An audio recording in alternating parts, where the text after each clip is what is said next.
Chapter 10. And the Lord said unto Moses, Go in unto Pharaoh, for I have hardened his heart, and the heart of his servants, that I might shew these my signs before him, and that thou mayest tell in the ears of thy son, and of thy son's sons, what things I have wrought in Egypt, and my signs which I have done among them, that ye may know how that I am the Lord. And Moses and Aaron came in unto Pharaoh, and said unto him, Thus saith the Lord God of the Hebrews, How long wilt thou refuse to humble thyself before me? Let my people go, that they may serve me. Else if thou refuse to let my people go, behold, tomorrow will I bring the locusts into thy coast, and they shall cover the face of the earth, that one cannot be able to see the earth, and they shall eat the residue of that which is escaped, which remaineth unto you from the hail, and shall eat every tree which groweth for you out of the field. And they shall fill thy houses, and the houses of all thy servants, and the houses of all the Egyptians, which neither thy fathers nor thy fathers' fathers have seen, since the day that they were upon the earth unto this day. And he turned himself and went out from Pharaoh.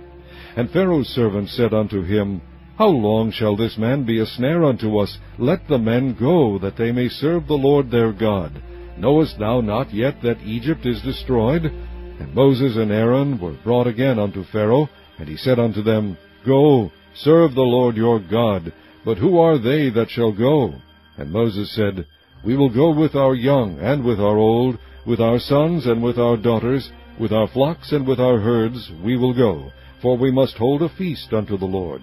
And he said unto them, Let the Lord be so with you, as I will let you go, and your little ones, look to it, for evil is before you. Not so. Go now ye that are men, and serve the Lord, for that ye did desire. And they were driven out from Pharaoh's presence. And the Lord said unto Moses, Stretch out thine hand over the land of Egypt for the locusts, that they may come up upon the land of Egypt, and eat every herb of the land, even all that the hail hath left. And Moses stretched forth his rod over the land of Egypt, and the Lord brought an east wind upon the land all that day, and all that night, and when it was morning, the east wind brought the locusts. And the locusts went up over all the land of Egypt, and rested in all the coasts of Egypt. Very grievous were they. Before them there were no such locusts as they, neither after them shall be such. For they covered the face of the whole earth, so that the land was darkened. And they did eat every herb of the land, and all the fruit of the trees which the hail had left. And there remained not any green thing in the trees, or in the herbs of the field, through all the land of Egypt. Then Pharaoh called for Moses and Aaron in haste, and he said, I have sinned against the Lord your God, and against you. Now therefore forgive, I pray thee, my sin only this once, and entreat the Lord your God, that he may take away from me this death only. And he went out from Pharaoh, and entreated the Lord. And the Lord turned a mighty strong west wind, which took away the locusts, and cast them into the Red Sea.